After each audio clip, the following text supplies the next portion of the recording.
화가하면 떠오르는 이름 피카소. 그런데 그거 알아? 한때 우리나라에선 피카소를 언급하거나 칭찬하면 처벌을 받았다는 거? 1969년 크레파스와 물감을 판매하던 삼중화학공업 대표가 검찰에 끌려가 조사를 받게 돼. 상표 이름이 피카소였거든. 어떤 코미디언은 TV 방송에서 이건 피카소 그림 같다고 말해서 끌려가기도 했지. 대체 피카소에 무슨 문제가 있었던 걸까? 그건 바로 이 그림 때문이야. 한국전쟁에서의 학살. 당시 피카소는 한국 전쟁에서 민간인들이 희생되고 있다는 소식을 듣고 이 그림을 그렸어. 이게 우리나라에선 미군의 학살을 고발한 공산주의 화가의 작품으로 알려진 거지. 물론 피카소는 부인했어. 이건 전쟁의 잔혹함을 표현한 것이지 어떤 특정한 세력을 겨냥한 게 아니라고 말이야. 세계적인 화가조차 금지할 정도로 깊은 상처를 남긴 한국전쟁 3년이 넘는 기간, 한반도 80%에 달하는 지역에서 전투가 벌어졌어.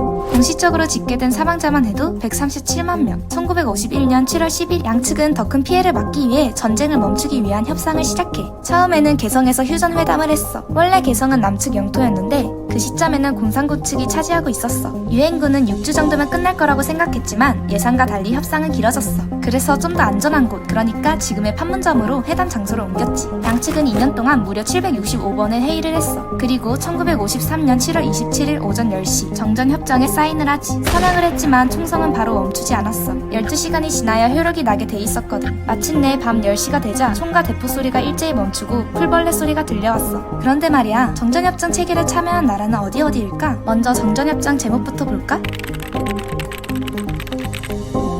사인한 사람을 보자. 김일성, 펑더화이, 마크 W 클라크. 뭔가 이상하지 않아? 맞아. 미국, 북한, 중국은 보이는데 대한민국이 안 보여. 왜일까? 한국전쟁이 일어난 지 한 달 만에 이승만 대통령은 유엔군 사령관 메가더에게 편지를 보내. 우리의 작전 지휘권을 넘기겠다고 말이야. 그래서 우리는 유엔군의 일원이었던 거지. 더구나 이승만 대통령은 북진 통일을 외치면서 휴전에 반대했어. 정전협정은 전쟁을 일시적으로 중단시킬 뿐 완전히 끝내지는 못해. 전쟁을 한 나라들이 평화협정을 맺고 외교 관계를 맺어야지. 그래서 정전협정에는 3개월 이내에 완전한 평화를 위한 회담을 하자고 적어두었지. 이 합의에 따라 1954년 스위스 제네바에서 유엔군으로 참전한 나라들, 그리고 북한, 중국, 소련 등이 모여 회의를 했어.